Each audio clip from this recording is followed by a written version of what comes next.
10% luck, 20% skill, 15% concentrated power of will, 5% pleasure, 50% pain, and 100% reason to remember the name. Hey guys, it is currently midnight on Tuesday night, which means tomorrow I leave for Scotland, and rather than doing, the smart things of trying to go to bed or whatever you're supposed to do, I figured I would do my vlog now because the chances of me having free time between now and when this goes up on Friday are pretty slim. And I've been thinking a lot about this idea of darkness, thus the dark room, ooh, and I realized that it's something that I'm actually quite passionate about. The main point that I wanted to make is that I really feel like culture has developed this monster under the bed mentality when it comes to darkness. And I mean that in terms of literature, in terms of everything. You watch TV and unless it's an insurance commercial, everyone that you see is smiling and happy and young and in perfect health. We don't deal with topics of war or poverty or violence or pain or death, very human topics that as a culture we just kind of ignore.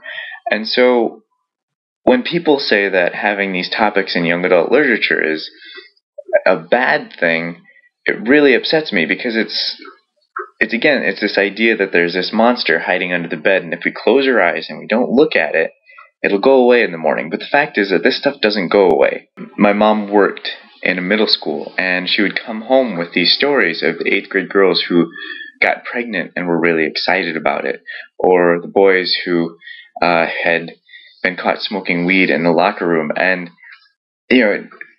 the abuse that went on between students in the hallway, and the names that she was called and the names that the kids were calling each other, it was horrendous. And it's a completely different jungle now. I really want to talk about Rage by Jackie Morse Kessler because it's a book I just finished, and it was mentioned in the article we're all kind of talking about with this darkness idea. And I can't, because there's simply too much to say. It is an amazing book, and why it's so good, at least in my opinion, was because it took an unflinching look at a subject that no one wants to talk about, and without casting any judgment, it showed the main character and why she's dealing with what she's dealing with, and why she's doing what she's doing to get out of it, and the consequences to herself, to her family, to her friends. And you get to the end of the book, and you have this aha moment of life goes on, and there is something after the darkness, but you don't feel like you've just been preached to because you explored it yourself. And I think that's what is so important about literature, is it gives the reader a chance to explore a topic that is dangerous, that is dark, that is alluring in ways because it is so deadly, without having to make any sort of sacrifice on their own.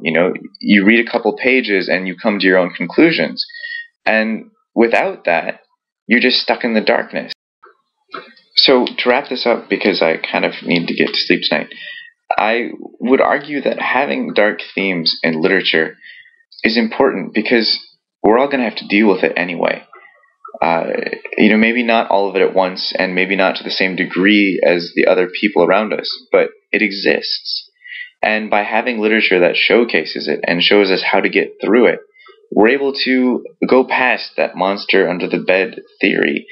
We're able to open our eyes and look at the demons that are there and say, hey, someone else has gotten past it. I can do it too. And I think for adults and for youth in particular, that's a really important thing to be able to say, is to have that strength to know that you're strong enough. And the only way you get that strong is by facing down the darkness. And really, if you're not doing it alone, it's not that scary.